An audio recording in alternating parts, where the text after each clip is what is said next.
They say history is written by the victors. But sometimes, it's erased by time itself. What if the world we know today is just a reboot of something much older and much more advanced? Across dusty ruins and sunken cities, buried beneath layers of war, fire, and forgetfulness, lie fragments of ancient brilliance. Technologies so ahead of their time, they make us question everything we thought we knew about human progress. From precision engineering that shouldn't exist, to energy sources lost in legend, ancient civilizations may have been far closer to modern science than we've ever dared to admit. But these aren't just myths. These are real puzzles left behind in bronze, stone, and crystal. Whispers of forgotten genius that survived apocalypse. Today, we're diving deep into 5 of the most mind-blowing lost technologies in history. These aren't your usual history class facts. These are the ones that make you stop, rethink, and wonder. Did we lose more than we ever discovered? Get ready. This journey will shake the foundations of history as you know it. Let's begin. Lost Technology 1. Megalithic Engineering, the immovable giants. Imagine walking into an ancient ruin. The wind sweeping dust off stone blocks taller than a house and heavier than a modern jetliner. You place your hand on the rough surface of a 2,000-ton stone, cut, transported, and perfectly laid down thousands of years ago. No cement, no steel, just stone sitting flawlessly on stone. You look up at this silent giant and realize something unsettling. You wouldn't know how to move this today. Not with your crane, not with your tech, not even with your best engineers. And that's where the mystery begins. Welcome to Baalbek, Lebanon, home to one of the greatest engineering enigmas of the ancient world. Here lies a platform made of 3 massive stone blocks, known as the trilithon, each weighing over 800 tons. These stones are so massive, so precise, and so far beyond our current capabilities.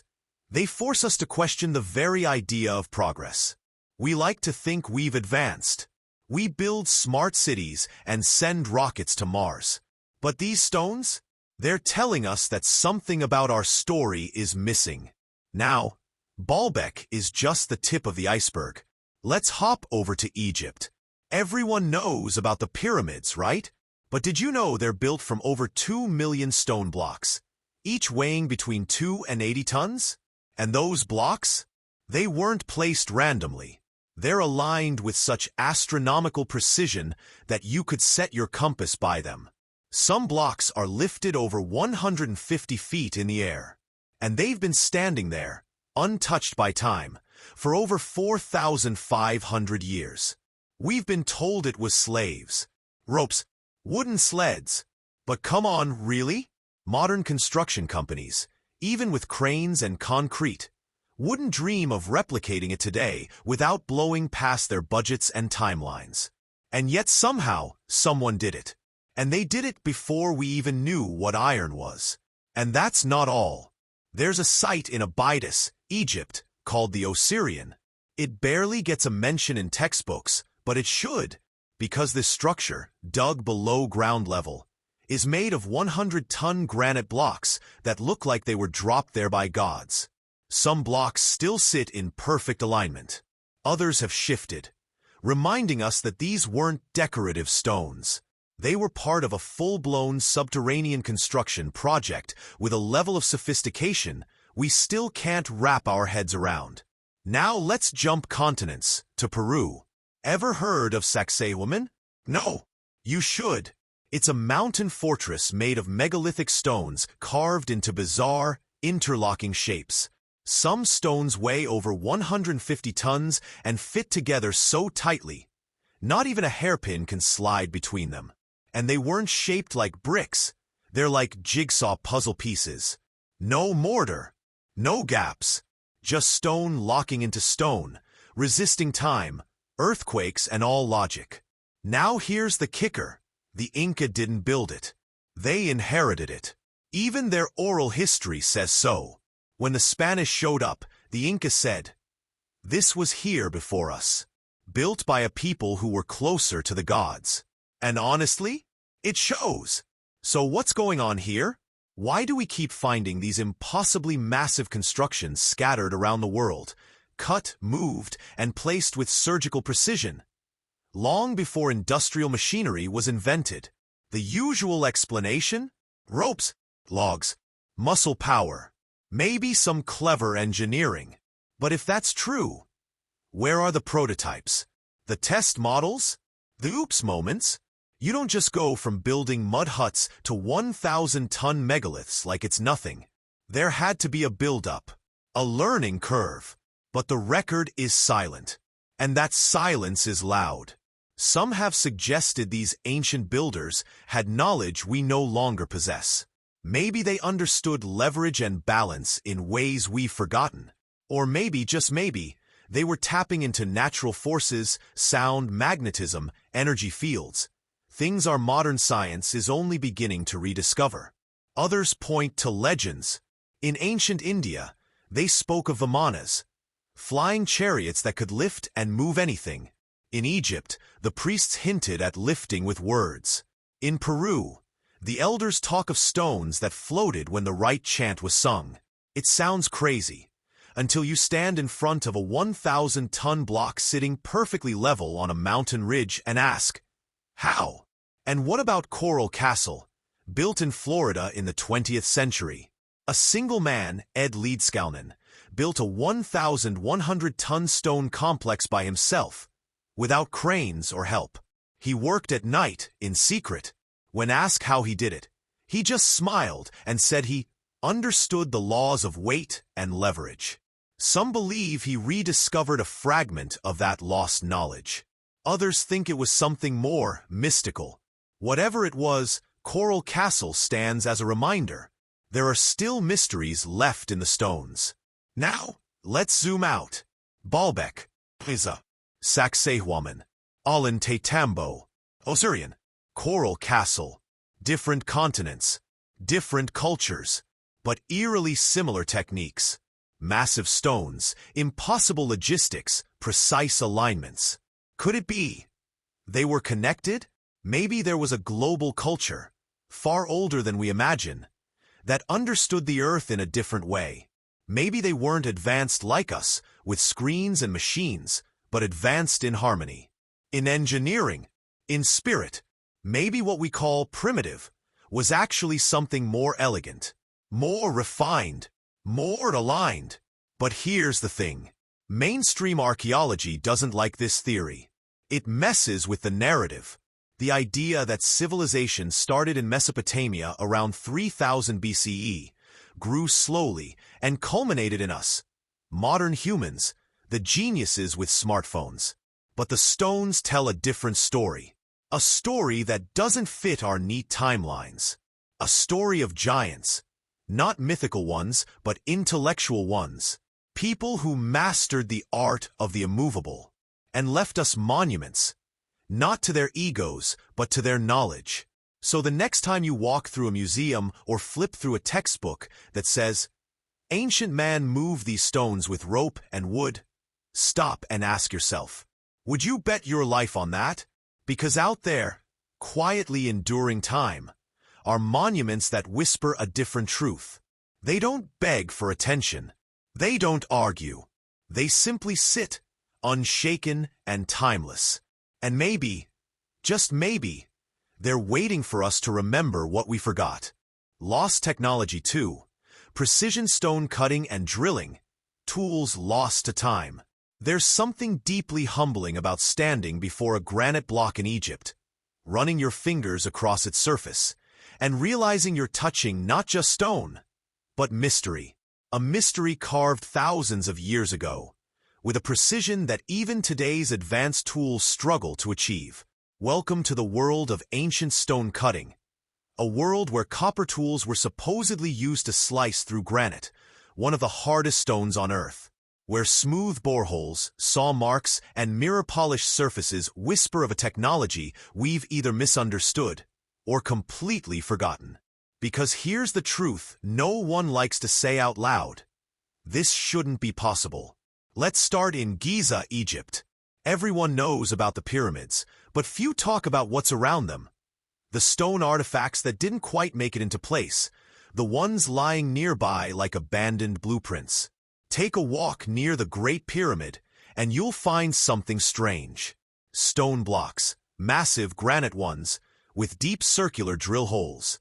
Not scratches, not accidental dents, but clean, consistent bores with spiral grooves inside them. Grooves that indicate the kind of pressure and rotation we only achieve today using industrial diamond-tip drills. Let that sink in. Thousands of years ago, someone bored into granite with a technique that left behind tool marks resembling modern machinery. And they didn't just drill, they cut. Some granite blocks have straight saw lines, curving across the surface with the kind of smoothness that would make a fabricator proud. So what did they use? Copper chisels? Stone hammers? Try this yourself. Take a copper chisel to granite and see how far you get. You won't carve a monument. You'll just ruin your tool. The ancient Egyptians supposedly had no iron, no steel, and certainly no diamond tips.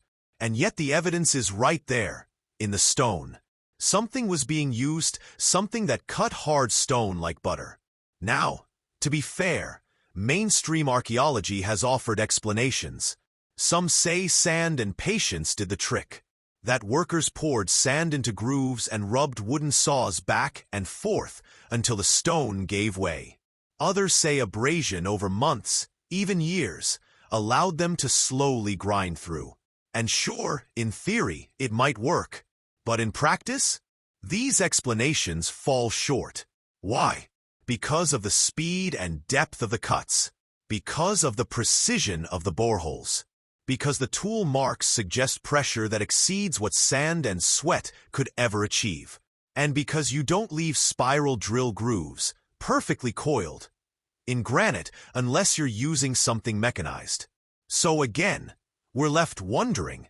Let's travel now to Abu Roash, a lesser-known pyramid site in Egypt, where a perfectly flat trench has been cut into solid bedrock. The sides are even, sharp, and smooth. Modern engineers have visited this site and said bluntly, "This looks like it was made with a giant industrial circular saw." But there were no circular saws in the Bronze Age. At least not that we know of. And then there's the sarcophagus of Khafre, found deep inside the second-largest pyramid at Giza. It's carved from a single piece of granite and polished so finely it reflects light. The interior corners are precise, uniform, and clean. Machinists have said the inner hollowing of the box would require diamond drum coring equipment, tech we've only mastered in the last few decades. So how did they do it? Well, that's the question, isn't it? Jump over to India, and the story only gets stranger. At Ellora Caves, the Kailasa temple was carved not block by block, but from the top down, from a single mountain of granite. The entire structure, columns, chambers, statues, staircases, was cut from living rock. No joints, no scaffolding, just precision subtraction.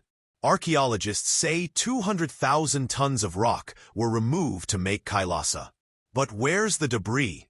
How did they measure and align it with such symmetry, vertically without error? And again, with what? There's no record of scaffolds that reached that high. No surviving tools capable of that artistry. The temple itself is so complex that many believe it couldn't have been designed on paper, let alone executed with hammer and chisel. If we were tasked to recreate it today with hand tools, forget it. It would take centuries. And maybe that's the point. Whoever built these structures didn't just know how to cut stone. They knew how to command it. Back in Peru, at Ollantaytambo, there are granite blocks the size of SUVs, perfectly cut and stacked atop a mountain. What's bizarre is that the stones still bear drill-like bore marks, some in strange grid patterns, others on the sides of the blocks where no one would even see them.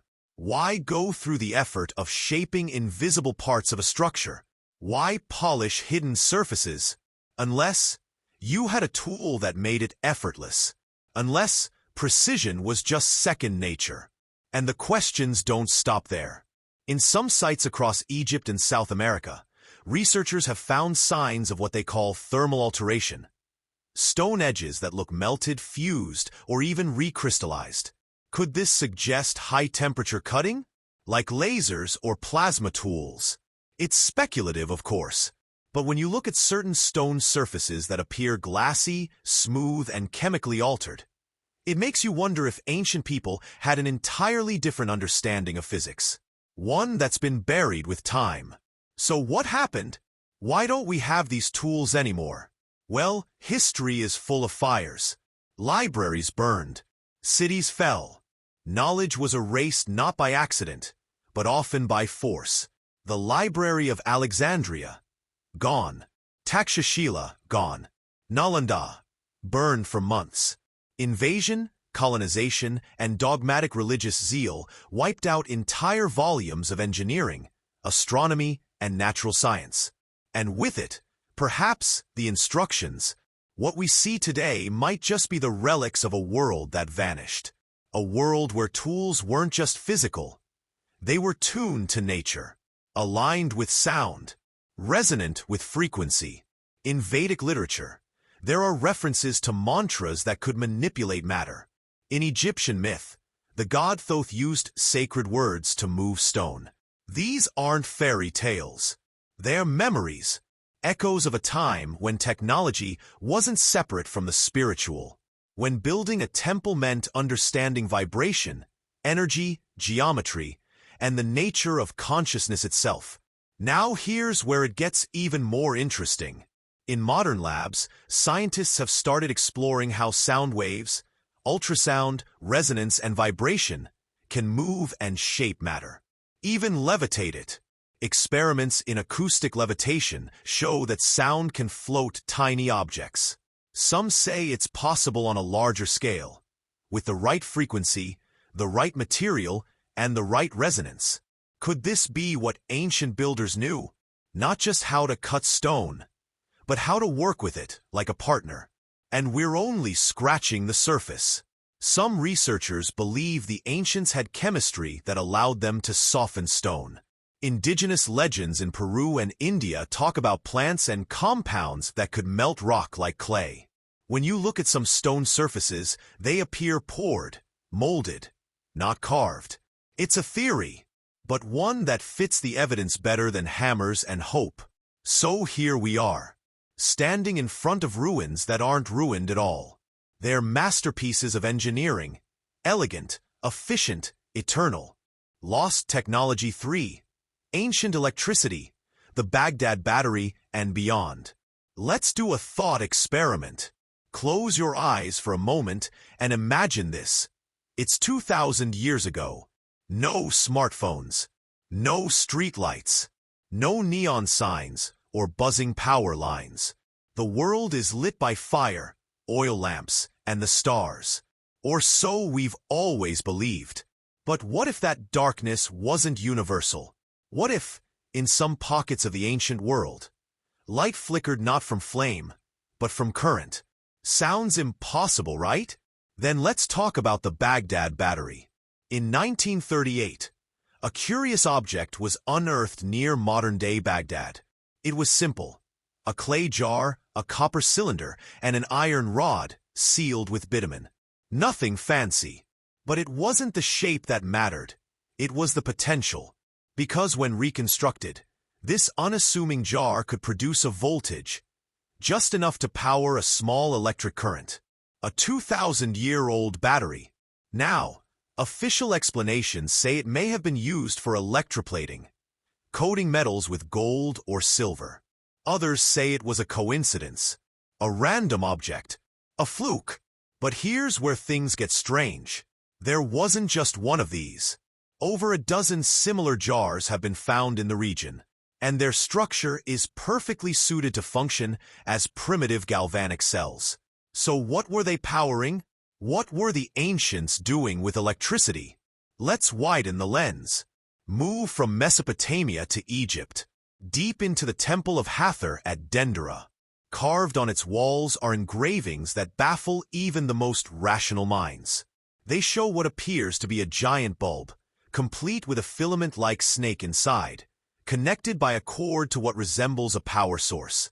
Priests are shown holding it, and beneath it, a lotus flower, often symbolic of energy or birth. To mainstream scholars, it's a stylized myth, a symbolic representation of creation. But to electrical engineers, it looks eerily like a Crookes tube, a precursor to the modern cathode ray tube. The resemblance is enough to raise eyebrows, especially when you consider that Egyptian tombs, deep dark chambers, were painted with stunning color and detail. And yet, there's no soot, no burn marks, no signs of torches. How were these murals illuminated? Some propose they used mirrors to reflect sunlight deep into the tombs. But experiments have shown that technique barely works past a few turns in a hallway. The light fades too fast. So again, were they using another source of light? And if so, where was the power coming from? Let's return to the Baghdad battery for a moment. If that simple clay jar could generate electricity, imagine if they had hundreds of them, linked in series, stored in underground chambers, capable of powering simple lamps, or even electroplating, as some gold-coated artifacts suggest. But even more compelling is what we don't find. No soot, no oil residue, no tallow, no wax, which means if fire wasn't the source of light, something else was. Now leap across the ocean to ancient India. The Agastya Samhita, a Sanskrit text believed to be over 2,000 years old, contains passages that read like an electrical engineering manual. It describes how to construct an electrical cell using copper, zinc, and acid. The concept of electrolysis, splitting water into hydrogen and oxygen. Even the generation of power using vats or containers. It's not written as metaphor. It's technical, direct, detailed. Was it myth? Or was it a memory of real technology long forgotten? And then there's the broader pattern. From the pyramids of Egypt to the ziggurats of Mesopotamia, from Mesoamerican temples to Indian Vimanas, we find architectural alignments, mineral-rich walls, and geometric precision that hint at a deep understanding of energy systems. The Great Pyramid of Giza, for instance, contains granite, a highly conductive material, chambers lined with quartz, and shafts that don't just point to stars, but could act like waveguides for energy. Some researchers propose it wasn't a tomb at all, but an ancient power plant. Crazy? Maybe. But when we realize we still don't know how it was built, how those massive stones were moved, or why they resonate at specific frequencies, maybe crazy isn't the right word. Maybe undiscovered is. And what if this knowledge wasn't isolated? What if the Babylonians, the Egyptians, the Harappans, and the Maya weren't separate mysteries, but chapters of a global story? A story where ancient humans tapped into natural energy fields, where electricity wasn't invented, but rediscovered? It makes you wonder, how much have we lost? How many times have we climbed the technological ladder, only to fall, reset, and forget? Because here's the haunting part. We look at the Baghdad battery like a toy, a primitive curiosity. But 500 years ago, we didn't even understand static electricity. A few thousand years from now, if someone dug up a lithium-ion battery and had no context, they might think it was ceremonial, or decorative, or a myth. We laugh at ancient electric theories, but maybe the real joke is on us. Because if they had electricity, if they used it, we're not the first civilization to light the dark. We're just the first to forget so completely. Lost Technology 4, the Antikythera mechanism, the computer that time forgot. Sometimes history throws us a curveball so wild, so impossibly advanced, it forces us to reevaluate everything we thought we knew. This is one of those times. In the year 1901, off the coast of the Greek island Antikythera, a group of sponge divers stumbled upon the remains of a Roman-era shipwreck. Amidst statues, amphorae, and decayed would lay a corroded clump of bronze, completely ignored at first. But inside that crusted lump was something so extraordinary, it would shake the foundations of archaeology for over a century. They called it the Antikythera mechanism. At first glance, it looked like rusted junk, no bigger than a shoebox, shattered into 82 fragments. But when X-rays and CT scans were eventually applied to the relic, what they discovered was beyond comprehension. Dozens of perfectly crafted gears, intricate inscriptions, a system of dials, all designed to work together like a machine. Not just any machine, a mechanical computer. Built over 2,000 years ago, this mysterious device could predict the positions of the sun, moon, and possibly planets. It tracked the phases of the moon, solar eclipses, and even synchronized with the Olympic Games. Let that sink in. The Antikythera mechanism wasn't a toy. It was an astronomical calculator, an analog computer more sophisticated than anything that would be seen again for at least 1,000 years. Now here's the truly baffling part. Nothing like it exists from its era. Greek and Roman technological sophistication, though impressive, wasn't supposed to include complex gear trains or precision engineering. The level of craftsmanship seen in the Antikythera mechanism wouldn't be matched until the 14th century, with medieval astronomical clocks in Europe. So where did it come from? Who made it? And more importantly, why did that knowledge vanish? Historians have pointed fingers in several directions. Some suggest it was based on the work of Archimedes, who reportedly built similar mechanisms. Others believe it was the product of a lost Hellenistic genius, possibly from the island of Rhodes, a hotbed of astronomical research. The inscriptions on the mechanism are in Greek, and some reference astronomical cycles, like the Saros cycle, used to predict eclipses, and the Metonic cycle, a 19-year calendar reconciliation of solar and lunar years. Whoever made this machine not only understood advanced mathematics, but also had precision tooling, micromachining, essentially. How?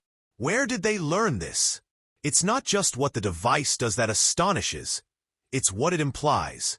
If the Antikythera mechanism is real, and it is, then it begs a chilling question. What else did we lose? Because no complex machine is built in isolation. No one invents an iPhone before a light bulb. You don't go from stone tools to gear-driven computers in a single leap. So either this was a singular genius, lost to history, whose work was never replicated, or the Antikythera mechanism was part of a larger technological tradition, one that vanished before it could spread. And here's the scary thought. What if the mechanism is not the pinnacle of ancient tech, but merely the survivor? Imagine a world where Hellenistic scientists were building observatories, crafting celestial gearwork, and encoding cosmic cycles into bronze boxes. Where ancient libraries, like the famed Library of Alexandria, stored schematics, models, and treatises that rivaled Leonardo da Vinci's notebooks, 1,500 years before his birth. And then war, fire, collapse, knowledge scattered, scrolls burned, inventors silenced, and the memory of machines forgotten. The Antikythera mechanism, in this light, is less a miracle and more a message in a bottle. An SOS from a lost world of science and engineering that slipped through the cracks of history. Now consider this. The fragments of the mechanism suggest there were over 30 gears, some with triangular teeth so precise, they required tools more sophisticated than anything officially known at the time. The gearing included differential systems, epicyclic gearing, and nested dials, concepts not formally documented until the Renaissance. What if the ancients were far closer to modern technology than we've dared to imagine? What if we are not the first humans to create machines, but merely the first to industrialize them? Here's another mystery. Why haven't we found more? Where are the other mechanisms? If this device existed, surely there were others. used in temples, schools, or ships. Some may lie at the bottom of the sea. Others crumbled into dust in forgotten ruins. But if even one such artifact survived, more must have once existed. So are we looking in the wrong places? Or have we simply failed to recognize them? After all, for nearly a century, even the Antikythera mechanism sat mislabeled in storage, its true identity obscured beneath centuries of corrosion. It makes you wonder, what other treasures lie forgotten in museum basements, misclassified in dusty corners, mistaken for decorative objects instead of evidence of genius? And then there's the final irony. We celebrate the information age, patting ourselves on the back for the rapid rise of computing. But 2,000 years ago, someone, somewhere, looked up at the stars, understood the math, and encoded it into bronze. And we lost it. The Antikythera mechanism is more than a machine. It's a challenge, a whisper from the past. You are not the first to reach for the cosmos, and perhaps not the last to fall from it.